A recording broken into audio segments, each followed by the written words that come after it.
क्या सच में इस पूरे ब्रह्मांड के पीछे कोई डिवाइन क्रिएटर है, या फिर भगवान सिर्फ इंसानी इमेजिनेशन का सबसे पावरफुल कॉन्सेप्ट है?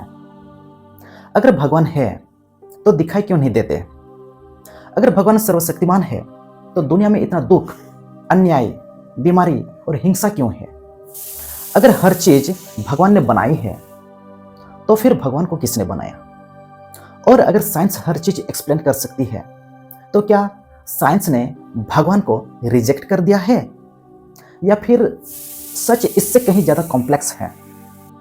आज के इस वीडियो में हम किसी की ब्लाइंड फेथ को सपोर्ट नहीं करेंगे और किसी की बिलीफ का भी मजाक नहीं उड़ाएंगे। आज हम सिर्फ एक काम करेंगे, सवाल पूछेंगे, वो भी लॉजिक से, साइंस से, फिलोसफी से, ह्यूमन एक्सपीरियंस से। और शायद इस वीडियो के बाद आप भगवान को पहले से अलग नज़र से देखेंगे। तो वीडियो को एंड तक जरूर देखिए, क्योंकि आज का सवाल सिर्फ भगवान है या नहीं है। आज का सवाल है, सच में हम किसी चीज पर विश्वास करते हैं और क्यों? नमस्कार दोस्तों, आप देख रहे हैं लॉजिक लैब, जहां हम हर बड़े सवाल को देखते हैं लॉजिक, साइंस, एविडेंस और ह्यूमैनिटी के नज़र से। यहाँ हमारा उद्देश्य किसी की भावना को ठेस पहुंचाना नहीं है। हमारा उद्देश्य है हर क्लेम को क्वेश्चन करना, हर बिलीफ को एग्जामिन करना और सच के करीब पहुंचना। क्योंकि हमारा मानना है सवाल पूछना गुनाह नहीं है, सवाल पूछना ही ज्ञान की शुरुआत है। और आज का सवाल है, क्या भगवान सच में होते हैं? तर्क और विज्ञान क्या कहता है? तो चलिए शुरू करते हैं। दोस्तों, क्या भगवान सच में होते हैं? ये सिर्फ एक रिलीजियस क्वेश्चन नहीं है। ये क्वेश्चन जुड़ा है एग्जिस्टेंस से, मीनिंग ऑफ लाइफ से, मोरालिटी से, फेयर ऑफ डेथ से, ह्यूमन साइकोलॉजी से, साइंस से, फिलोसफी से, सिविलाइजेशन से। दुनिया की लगभग हर सभ्यता में किसी न किसी रूप में गॉड, क्रिएटर, सुप्रीम पावर, ईश्वर, अल्लाह, परमात्मा, ग्रेट स्पिरिट, कॉस्मिक कॉन्शियसनेस जैसे अवधारणाएं रही है। लेकिन एक बहुत इंपॉर्टेंट बात समझिए, लोग भगवान में विश्वास करते हैं, इसका मतलब ये नहीं कि भगवान का अस्तित्व साइंटिफिकली प्रूव्ड है। और दूसरी तरफ साइंस ने अभी तक भगवान को मेजर नहीं किया, इसका मतलब ये भी नहीं कि भगवान इम्पॉसिबल है। यही इस डिबेट की कॉम्प्लेक्सिटी है। इसलिए आज हम ब्लैक एंड व्हाइट आंसर नहीं देंगे, हम 3 अलग अलग चीज़ों को समझने का कोशिश करेंगे। पहला, फेथ क्या है, दूसरा, एविडेंस क्या है, तीसरा, साइंस और फिलोसफी कहाँ तक जा सकती है। तभी ऑनेस्ट डिस्कशन होगा। क्योंकि ये सवाल सिर्फ रिलीजन का नहीं, ये सवाल है कि इंसान सच को कैसे खोजता है। और ये भी सच है कि कई लोग भगवान में विश्वास करके साहस पाते हैं, आशा पाते हैं, जीने की ताकत पाते हैं। वहीं दूसरी तरफ कई लोग कहते हैं हम किसी चीज को सिर्फ इसलिए नहीं मान सकते क्योंकि वो हमें अच्छा फील कराती है, हमें एविडेंस चाहिए। दोनों साइड की बातें सुनने लायक हैं। इसलिए इस वीडियो में हम लड़ाई नहीं करेंगे, हम एनालिसिस करेंगे। सबसे पहले बेसिक प्रॉब्लम, हम भगवान बोलकर एग्जैक्टली किसकी बात कर रहे हैं? क्योंकि भगवान की डिफिनेशन हर इंसान के लिए अलग अलग हो सकती है। कुछ लोग भगवान को मानते हैं एक पर्सनल बीइंग की तरह, जो सुनता है, जो देखता है, रिवार्ड और पनिशमेंट देता है, प्रेयर्स सुनता है, मिरेकल्स करता है। तो कुछ लोग भगवान को मानते हैं यूनिवर्स की ultimate intelligence, cosmic order, nature itself, consciousness या एग्जिस्टेंस के पीछे की कोई अंतिम शक्ति को। तो कुछ लोग कहते हैं भगवान कोई दाढ़ी वाले बूढ़े व्यक्ति नहीं है, भगवान एनर्जी है, भगवान नेचर है, भगवान लव है। और कुछ लोग भगवान की एक बहुत अलग, बहुत मानवीय और बहुत गहरी परिभाषा भी मानते हैं। वे कहते हैं भगवान वो है जिसने आपके जीवन, आपके परिवार, आपके समाज, आपके देश, मनुष्य और सभी जीवों के लिए ऐसा योगदान दिया हो जिसे जीवन बेहतर बना हो। यानी जिसने आपको सहारा दिया, जिसने आपको बचाया, जिसने आपको बनाया, जिसने आपको आगे बढ़ाया, जिसने जीवन के लिए अनुकूल परिस्थिति दी, वही आपके लिए भगवान समान है, वही आपके लिए भगवान है। इस सोच से देखें तो माता पिता और पूर्वज आपके भगवान है, क्योंकि उनके कारण आप इस दुनिया में आए हैं। आपका शिक्षक आपका भगवान है, क्योंकि उन्होंने आपको ज्ञान दिया।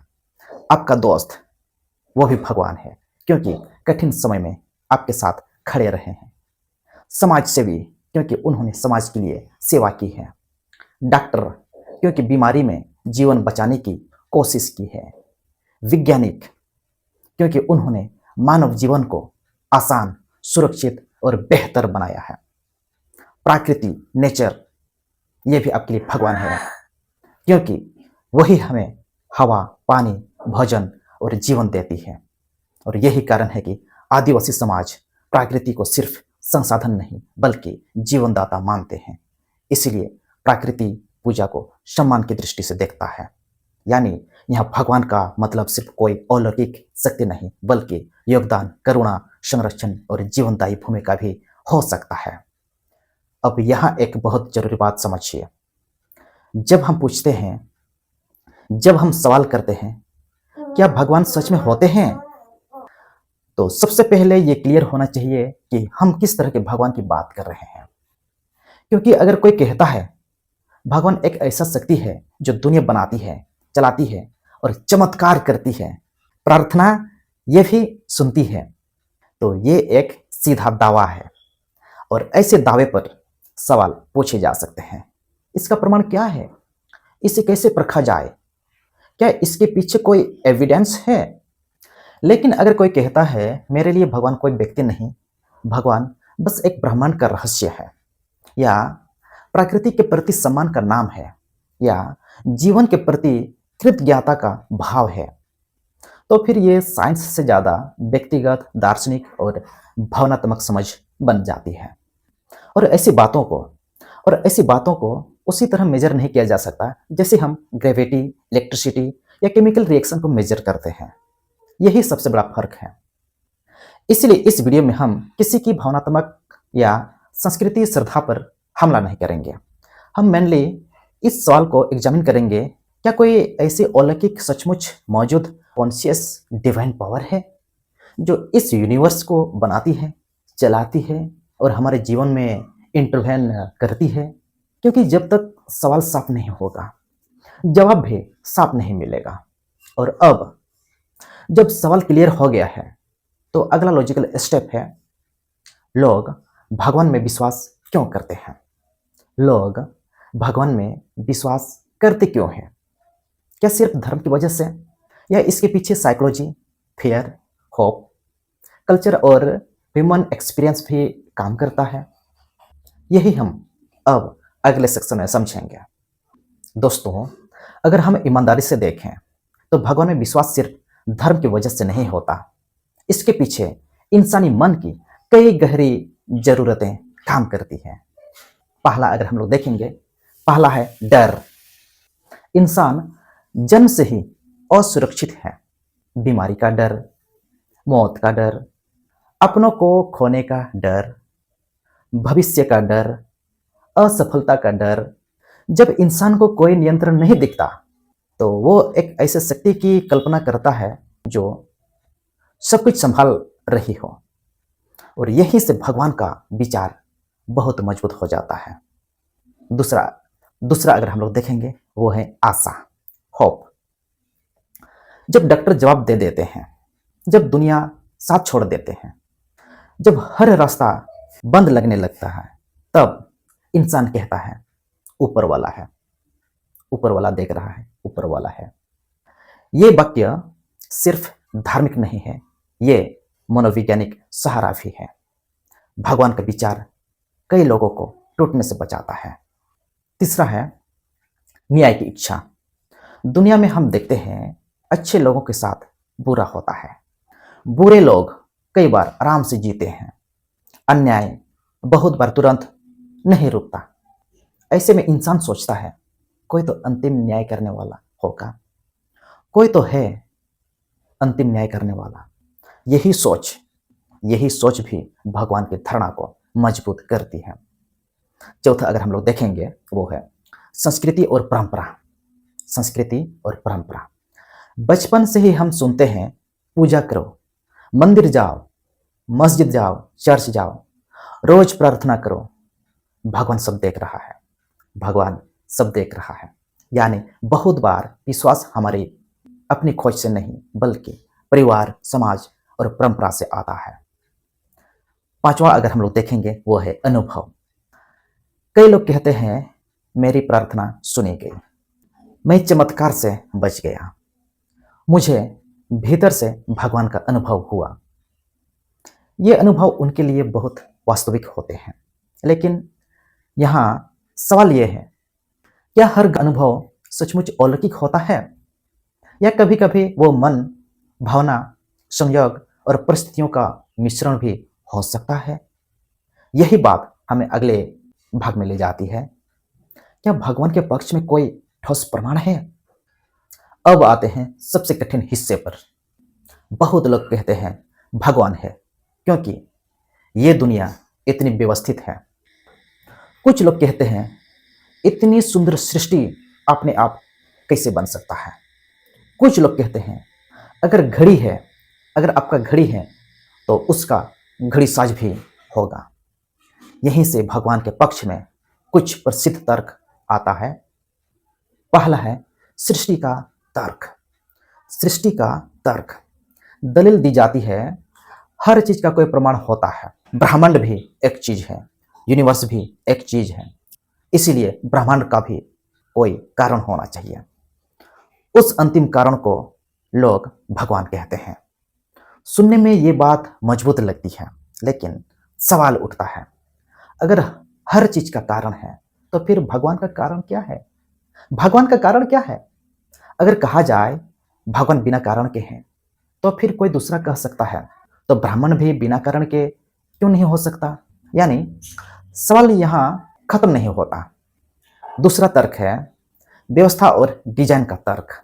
व्यवस्था और डिजाइन का तर्क, कई लोग कहते हैं प्रकृति बहुत संतुलित है, प्रकृति बहुत संतुलित है, पृथ्वी जीवन के लिए अनुकूल है, शरीर बहुत जटिल है, ब्रह्मांड के नियम बहुत सटीक है, इसलिए ये सब किसी बुद्धिमान रचयिता का काम लगता है।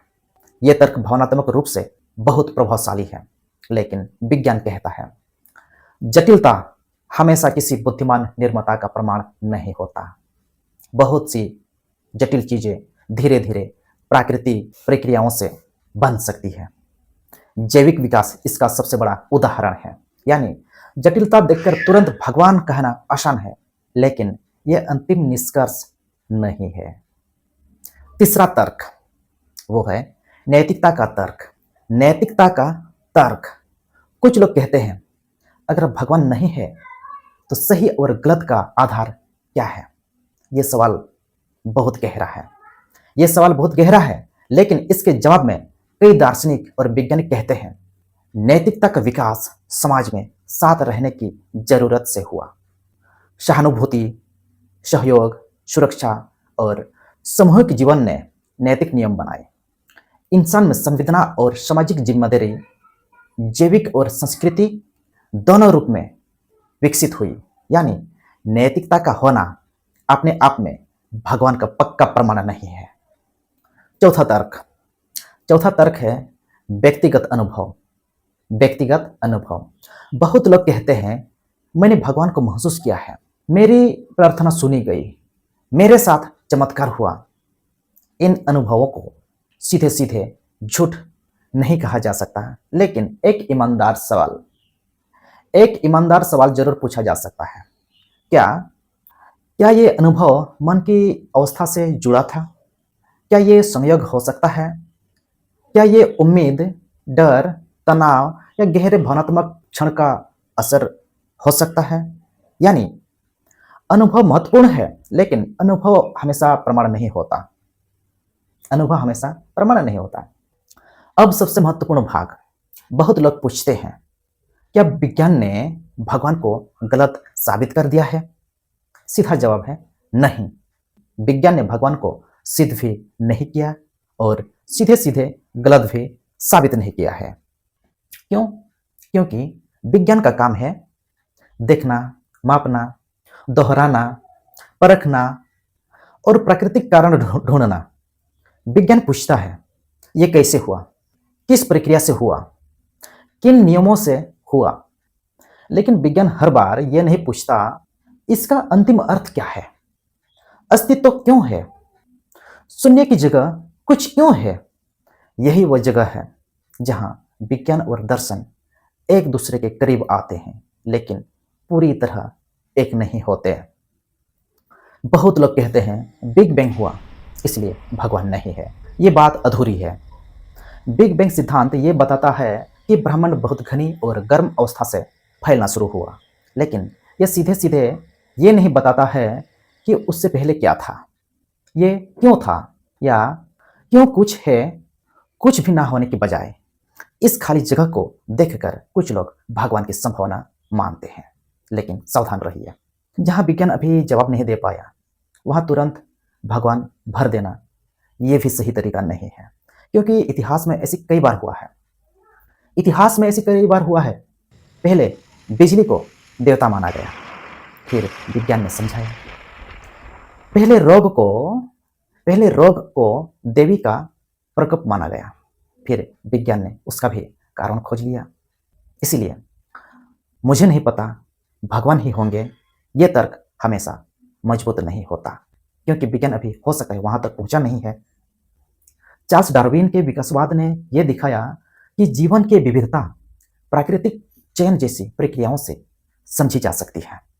इसका मतलब ये नहीं कि भगवान 100% गलत सिद्ध हो गए हैं, लेकिन इसका मतलब ये जरूर है कि जीवन की जटिलता को समझने के लिए हर बार सीधे चमत्कार की जरूरत नहीं पड़ती।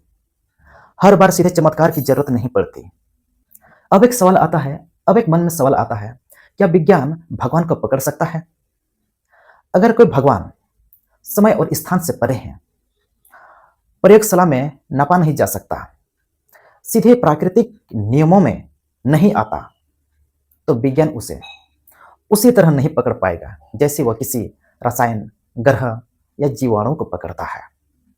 लेकिन फिर एक और सवाल उठता है, अगर कोई चीज कभी मापी ही नहीं जा सकती तो हम उसके बारे में निश्चित दावा कैसे करें? यही विज्ञान की ईमानदारी है। विज्ञान कहता है जहां प्रमाण है वहां स्वीकार करो, जहां प्रमाण नहीं है वहां दावा कम करो। अगर भगवान है तो दुनिया में इतना दुख क्यों है?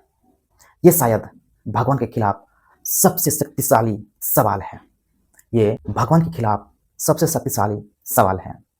अगर भगवान सर्वशक्तिमान है, सर्वज्ञ है, दयालु है, तो फिर बच्चे बीमार क्यों पड़ते हैं?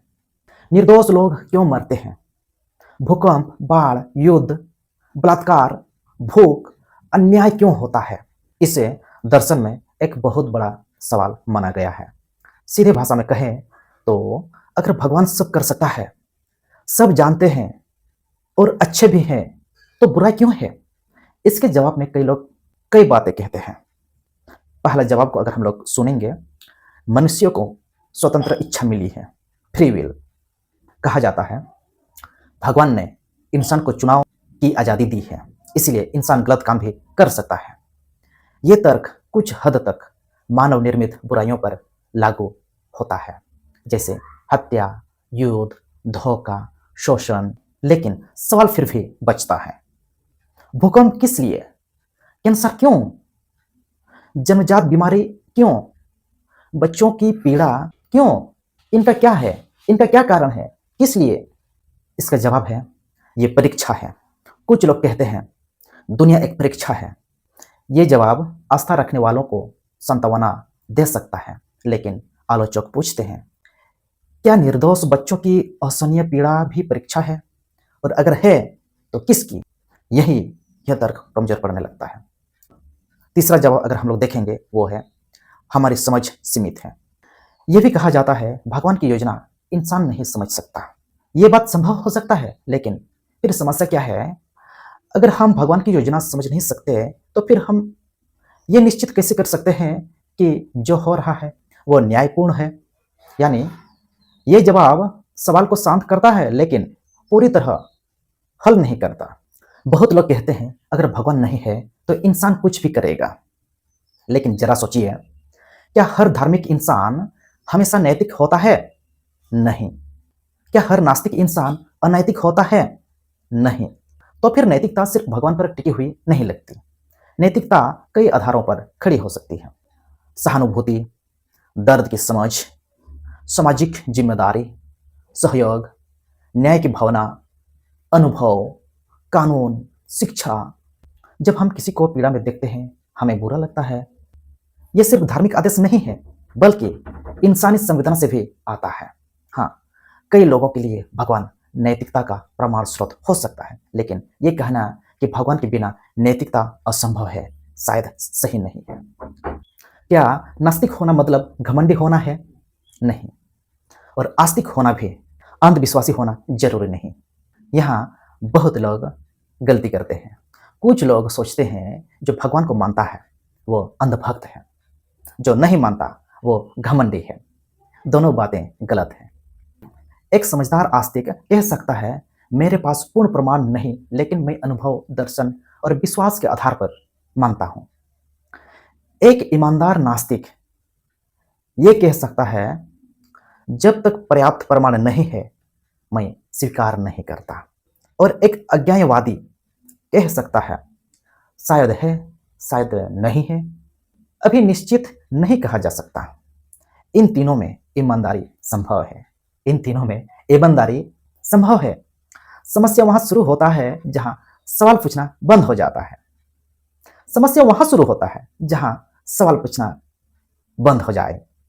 बहुत सारे गंभीर विचारक ये मानते हैं कि भगवान के सवाल पर सबसे ईमानदार स्थिति कई बार ये हो सकता है, मुझे नहीं पता। मुझे नहीं पता। ये कमजोरी नहीं है, ये बौद्धिक ईमानदारी है। क्योंकि सच ये है, हमारे पास सब जवाब नहीं है। विज्ञान बहुत कुछ समझाता है पर सब नहीं। धर्म बहुत कुछ अर्थ देता है पर हर दावा सिद्ध नहीं करता। दर्शन बहुत गहराई देता है पर अंतिम निष्कर्ष हमेशा नहीं देता। तो मुझे नहीं पता कहना कई बार मुझे सब पता है कहने से कहीं ज्यादा सच्चा होता है। क्या भगवान इंसान की जरूरत है या वास्तविकता? ये बहुत गहरा सवाल है। क्या भगवान सच में मौजूद सत्ता है या इंसान की जरूरतों से जन्मी एक महान अवधारणा है? संभव है कि भगवान के विचार डर से पैदा हुआ हो, आशा से मजबूत हुआ हो, संस्कृति से फैला हो, अनुभव से गहरा हुआ हो। लेकिन यह भी संभव है कि इंसान ने भगवान की खोज इसीलिए की क्योंकि कहीं न कहीं उसे किसी गहरी सच्चाई की झलक मिलती रही हो। यानी दो संभावनाएं हमेशा खुली रहती है। पहला संभावना है भगवान इंसानी मन की रचना है। दूसरा संभावना, इंसानी मन किसी वास्तविक गहराई को छूने की कोशिश कर रहा है और अभी तक इन दोनों में से किसी एक को पूरी तरह अंतिम रूप से बंद कर देना आसान नहीं है। अब अगर ईमानदारी से इस पूरे सवाल का सार निकालें तो क्या कह सकता है? पहला, विज्ञान ने भगवान को सिद्ध नहीं किया है। अब तक कोई ऐसा सार्वभौमिक दोहराने योग्य स्पष्ट वैज्ञानिक प्रमाण नहीं है जो ये साबित कर दे कि एक चेतन अलौकिक भगवान निश्चित रूप से मौजूद है। दूसरा, विज्ञान ने भगवान को पूरी तरह गलत भी सिद्ध नहीं किया है, क्योंकि अगर कोई ऐसा सत्ता मानी जाए जो प्रकृति के सामान्य नियमों से बाहर है तो विज्ञान उसे सीधे उसी तरह नहीं पकड़ सकता। तीसरा, धार्मिक दावे और व्यक्तिगत अनुभव अलग चीज होती है। किसी का अनुभव उसके लिए सच हो सकता है, लेकिन वो सबके लिए प्रमाण नहीं बन जाता। चौथा, भगवान शब्द का मतलब सबके लिए एक जैसा नहीं है। किसी के लिए भगवान एक सृष्टिकर्ता है, किसी के लिए प्रकृति है, किसी के लिए प्रेम है, किसी के लिए उसके पूर्वज है, किसी के लिए नैतिक प्रमाण है, किसी के लिए जीवनदाता। पांचवा, इसलिए बहस शुरू करने से पहले सवाल साफ होना चाहिए। हम किस भगवान की बात कर रहे हैं? छठा, सबसे ईमानदार निष्कर्ष क्या है? अगर आप मुझसे पूछें कि क्या भगवान सच में होते हैं, तो तर्क की भाषा में सबसे संतुलित जवाब शायद ये होगा, अब तक ऐसा कोई अंतिम सार्वभौमिक प्रमाण नहीं है जो भगवान के अस्तित्व को निश्चित रूप से सिद्ध कर दे। लेकिन ऐसा भी कोई अंतिम प्रमाण नहीं है जो हर प्रकार की ईश्वर धारणा को पूरी तरह से असंभव साबित कर दे। इसलिए अंधविश्वास भी ठीक नहीं और अंध नकार भी ठीक नहीं। सबसे सही रास्ता शायद ये है, सवाल पूछो, सोचो, परखो, सम्मान रखो और जहां प्रमाण नहीं है वहां विनम्र रहो। और अब इस पूरे वीडियो का शायद सबसे महत्वपूर्ण और सबसे मानवीय भाग, मान लीजिए कोई व्यक्ति किसी अलौकिक भगवान को नहीं मानता, फिर भी क्या उसके जीवन में भगवान जैसा कुछ हो सकता है? शायद हाँ।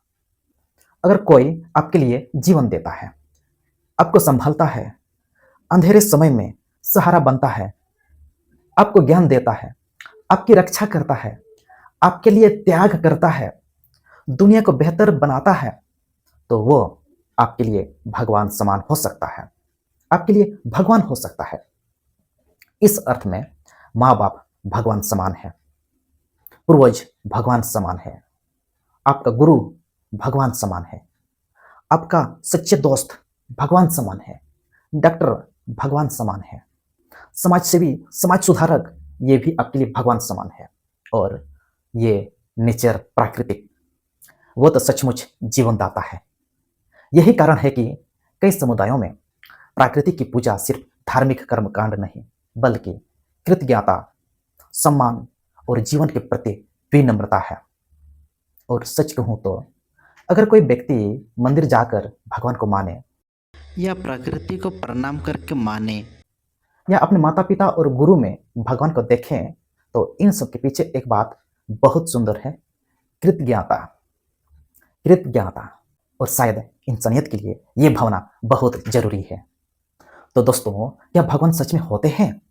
इस सवाल का सीधा, अंतिम, सबको संतुष्ट कर देने वाला जवाब है, आज भी इंसान के पास नहीं है। लेकिन इतना जरूर है, अगर आप बिना सोचे सिर्फ मानते हैं तो खतरा है। अगर आप बिना समझे सिर्फ नकारते हैं तो भी खतरा है। सच्चाई शायद इन दोनों के बीच कहीं है, जहां जिज्ञासा है, जहां विनम्रता है, तर्क है, अनुभव है और इंसानियत है। हो सकता है भगवान कोई अलौकिक सत्ता हो सकता है भगवान सिर्फ एक विचार हो सकता है भगवान प्रकृति हो सकता है भगवान हमारे भीतर की करुणा, न्याय और चेतना का नाम हो। लेकिन एक बात तय है, अगर इंसान में करुणा नहीं, अगर इंसान में सत्य नहीं, अगर इंसान में न्याय नहीं, अगर इंसान में संवेदना नहीं, तो सिर्फ भगवान का नाम लेने से कुछ नहीं बदलता। और अगर इंसान में प्रेम है, सत्य है, सहानुभूति है, सेवा है और जीवन के प्रति सम्मान है, तो शायद वहीं से भगवान की सबसे सच्ची खोज शुरू होती है। अगर आपको यह वीडियो सोचने पर मजबूर कर गया हो तो वीडियो को लाइक जरूर कीजिए। अगर आप ऐसा ही तर्क, विज्ञान, इतिहास, समाज और बड़े सवालों पर गहरे लेकिन आसान वीडियो देखना चाहते हैं तो चैनल को सब्सक्राइब कर लीजिएगा। और सबसे जरूरी बात, कमेंट में जरूर लिखिए, आपके अनुसार भगवान क्या है? एक वास्तविक अलौकिक शक्ति, या प्रकृति, या चेतना, या इंसान के मन की रचना? मैं आपके विचार पढ़ना चाहूँगा। मिलते हैं अगले वीडियो में। तब तक सवाल पूछते रहिए, सोचते रहिए और सच के करीब बढ़ते रहिए। जय जोहार।